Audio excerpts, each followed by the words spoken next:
All right. Case 5. All right, people. Roberta Laundrie finally speaks. Not out loud. She spoke through a legal filing. And I wrote, this was her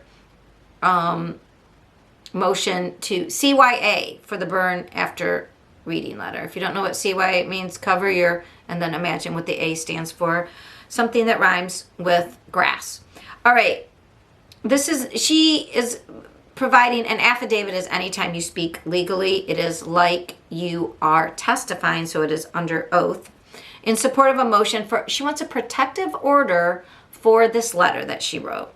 And she says that she admits that she is Roberta Laundrie. She's the defendant in the above style case. And she swears and affirms that she fully understands the meaning of the terms of this affidavit. She wrote the letter requested by the plaintiff's second request for production. The Schmidt Petito team has requested they produce this letter that they knew existed because the Petito's lawyer saw it when the FBI was explaining to them about Brian when they found Brian's remains. Which I'm sure I have 2% wondering about Brian's remains, but I'll just get on with that. Number 4 was that I wrote the letter. This is what she's stating about the letter. I wrote the letter to my son Brian on or about May. Now think about this. May 2021. So before the trip, as they were leaving. Although I don't know the exact date I wrote the letter. I do know that I wrote it and gave it to Brian before. Remember this. Before Brian and Gabby left for Florida for New York, which was on June 2nd. And I believe they got engaged in New York. I don't know if they got engaged in Florida. But Gabby and Brian went from Florida to New York before they went out west. All right. So this is interesting. I don't know if you can see up here. Okay. So she states, the purpose of the letter was to reach out to Brian while he and I were experiencing a difficult period in our relationship, which is interesting that he just got engaged to Gabby. And why was that difficult for you, Roberta? That says there's a lot to be read between the lines. Because remember, Brian and Gabby were living in their home. So it's weird that she said she had she was having a problem with them. Brian and I had always had a very open and communicative relationship, and in the months prior to the trip, our relationship had become strained. Why? Because of the engagement?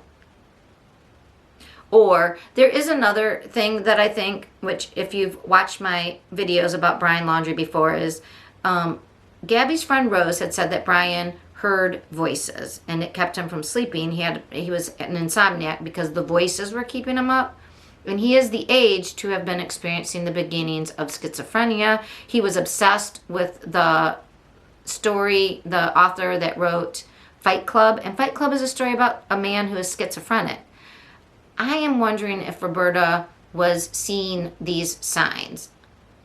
There's something else I'm wondering about, but I'll get to that in a second. So apparently, Brian and I shared they shared a love of stories and some of the language of the letter using similar phrases to describe the depth of a mother's love. Aww.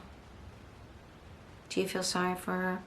No, wait till she tells you what these books are. The 2 books that come to mind are, and I have pictures from them, The Runaway Buddy, and Little Bear. In addition, Gabby had given Brian a book called Burn After Writing, which contains printed questions about which the reader responds to writing their answers on a page. The back of the book instructs the reader to create a secret book and then destroy by burn after writing, which is one of those books where it's like, get out your feelings, but you don't have to tell, you know what I mean? It gets it out in a safe way. She writes that she and Gabby and Brian often joked about this book and the importance of being able to express yourself, which I find bullshit. Sorry, Roberta, I'm calling bullshit on you. It's nice and convenient that 2 of the 3 of you are dead and unable to confirm.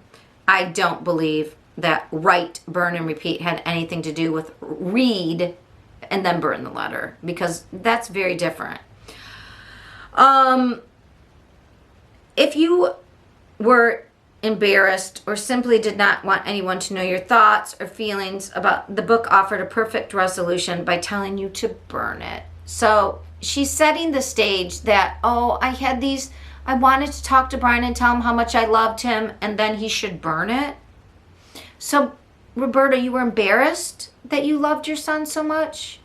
You were embarrassed that you would do anything for him that embarrassed you so much that you wanted him to burn it? I mean, did you say you wanted to sleep with him? I mean, if you said, I am jealous of Gabby because I want to be with you, yeah, then I could see you wanting to burn it. That would be embarrassing. You're right. But I would do whatever you needed to. I would follow you to the ends of the earth and help you no matter what trouble you get into. That's not embarrassing? And why would you want somebody to burn? That doesn't, sorry, Roberta.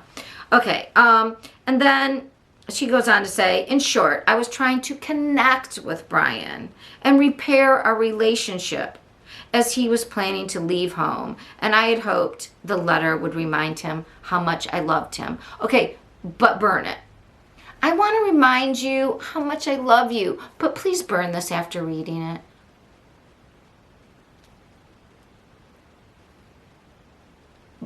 Burn after writing is when you self-disclose like your ugliest, deepest thoughts that you really don't want anybody, but you feel like it would help to write about it. Like if you have a horrible breakup with somebody, instead of contacting them. If you have feelings about your family, you don't write to them and say burn it. No, you write it out and you don't give it to them. That's what burn after writing means. Burn after reading, sorry, Roberta. And it was just really how much you loved him and you wanted him to burn it? Bullshit. Remember those 2 books, though. Remember The Runaway Bunny and remember Little Bear. And by the way, Brian wasn't leaving home.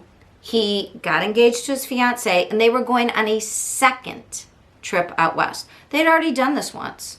And they had been living with Roberta and her husband, Chris. They weren't, and she didn't say something that was horrific. She said how much she would always love him and find him and take care of him no matter what. Why burn that? Sure. So then she goes on to say, there were other phrases that I used in the letter that are not found in the books I shared with Brian as a child. No shit, most of these would not be found in Runaway Bunny or Little Bear. However, these phrases were common enough in our circle of friends and family to describe who you could turn to in the most troubling times of your life. That's what she's probably going to say about, I would bury a body for you. How people joke about that. She's going to try to pretend that in her circle of friends, it was a joke. Just a joke. Right, Roberta. While I used words that seem to have a connection to Brian's actions and his taking of Gabby's life, I never would have fathomed the events that unfolded months later between Brian and Gabby that would reflect the words of my letter. The words in the letter could never have been a comment on the tragic situations that were written so many months before. My words to Brian were meant to convey my love and support for my son through a light-hearted and quirky reminder that my love for him was not diminished and could not be shaken by the miles of separation we would soon be faced with.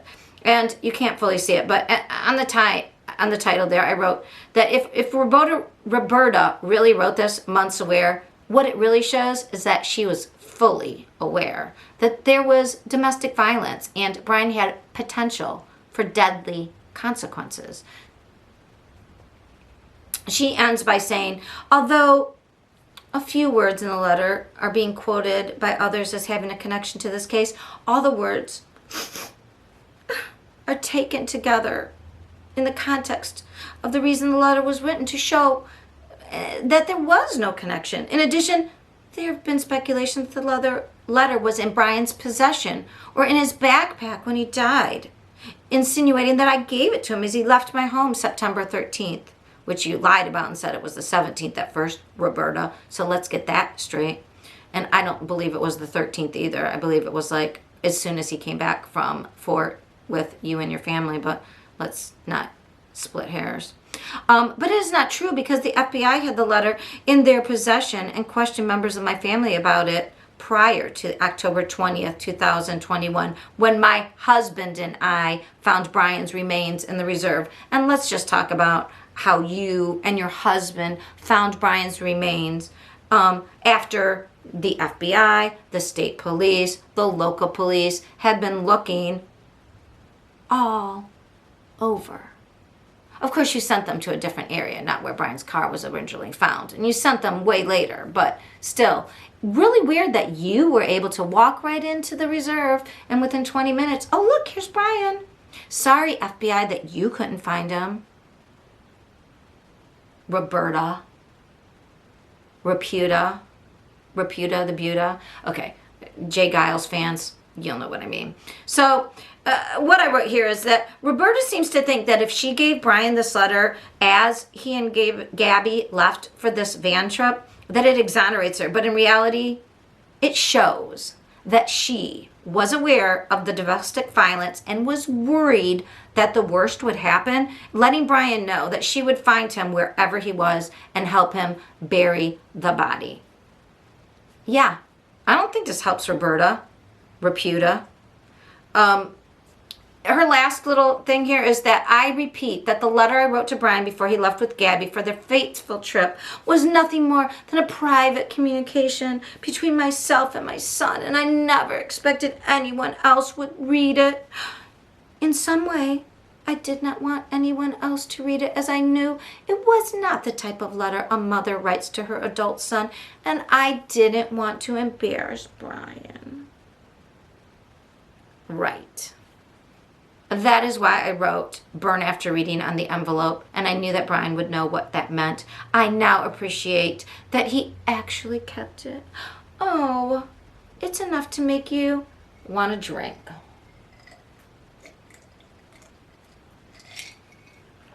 Really. So, in my opinion, just my speculation, as when you can see on the screen, just my speculation, in my opinion, the fact that she gave this to Brian as she left, it demonstrates that Roberta, she had awareness of Brian's capacity for deadly domestic violence and concern that he needed to call mom first, as she was the one that loved him no matter what and would even help him bury a body. Yeah, Roberta. Runaway Bunny, if you don't know. So, Runaway Bunny, that you can see up here, is about a mom who goes, no matter if you go to the highest, no matter if you were a fish in the river, I would come and I would catch you and bring you home. No matter if you climb to the tallest mountain, I would be a mountaineer and I would climb up that mountain to get you. No matter where, like, I will find you and help you no matter what, is what Runaway Bunny is about. And Little Bear can depend on mom for anything. So the fact that what she wrote was, and I think fully aware that he had a propensity to violence, fully aware that he was developing, I think, paranoid schizophrenic tendencies and delusions, that he was dangerous. He shouldn't have gone on that trip. His mother knew, and she knew that he, after doing something violent, needed to call her. Don't forget, honey, call mama. Oh, I will find you, just like Runaway Bunny. So she probably didn't want him going on that trip because she knew he was a loose cannon ready to go off at any minute. Right, Roberta? I'm telling you, any psychologist worth his or her salt can read through these lines. Yeah, you used words from Runaway Bunny and Little Bear, as in, you can always trust your mama, always call your mama, don't forget to call your mama, I've got your back. Even enough. And the whole, oh, our family circle knows about burying a body. Bullshit, Roberta. You were serious. Your kid was sick, I believe, personally, from what Rose said and from his behavior with Gabby. And I don't think Gabby was just a domestic violence victim. Sorry, I don't. I think Gabby Petito was a very empathetic girl who saw a boyfriend that had been kind and normal from high school, that he was acting weird. He was getting more and more paranoid. But it was during COVID, and maybe, who knows, she was giving him chance after chance. Maybe he just needed to get away from his parents. Maybe his mom was breathing down his neck. But the thing is, when people develop schizophrenia, if you're not aware of what schizophrenia is and what age can it be developed and its beginning signs, you could be like, oh, maybe he's just a little jealous. Maybe COVID is making him a little antsy. Maybe whatever. And his violent outbursts, I believe, were getting worse and worse. And I believe that's what happened in Moab. I believe his paranoia with her working and trying to get something up, he was probably thinking she's gonna leave me or something. That's why he tried to take off. His outbursts and yelling at the staff at the restaurant right before he killed Gabby at the Mary Pigs, Mary Piglet, the Mexican restaurant they went to. He went in and out yelling at the staff, and Gabby was trying to, like, she was crying. I think that was all her frustration as, what is my Brian turning into? Why is he psychotic? Well, I think Roberta knew. I think we will find out that she knew he was ill and let him go on this trip anyways. I think that's why he came home after Moab. I think they flew him back, not to do anything with the storage unit, to see a doctor and maybe get medicine that he didn't take. And maybe she didn't give him that letter as he left to go to New York and then out west. Maybe she gave him that letter when he was home after Moab. Maybe she understood his rantings and that he really shouldn't go back. And if he was going to go back, she wanted to let him know, honey, if the worst happens, don't forget, I'll come find you no matter where you are, and I will help you. Just call mama. Bet on it. In my opinion. Just my speculation. Allegedly.